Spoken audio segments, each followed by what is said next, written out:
şagirdin davamlılığı deyəndə nə nəzərdə tutulur? Şagird dərslərə mütəmadi olaraq qatılır. Şagird dərslərdə interaktiv şəkildə iştirak edir.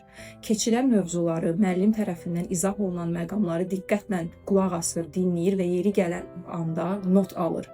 Evə gedəndə mövzuları təkrarlayır. Müəllimin keçdiyi, öyrətdiyi məqamları yenidən gözdən keçirir, yenidən həmin o məqamlara baxır, öyrənir, nəzəriyyəni öyrənir, dərk eləyərək, mənimsəyərək öyrənir və daha sonra test tapşırıqlarını işləməyə başlayır. Və bunlardan sonra artıq mütəmadi olaraq baş verərsə, həmin bu davamlılıq sonda nəticə olaraq özünü biruzə verir.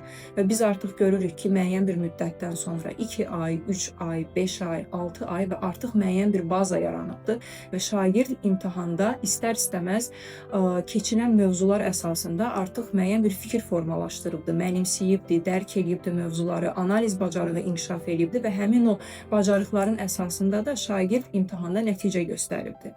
Nəticə birdən-birə yaranmır ümumiyyətlə. Hər bir şagird bütün bu davamlılığı, disiplini göstərdiyi halda, müəllimin verdiyi tapşırıqlara diqqətlə qulaq asdığı və elədiyi halda, bəli, artıq bu nəticə özünü göstərəcək.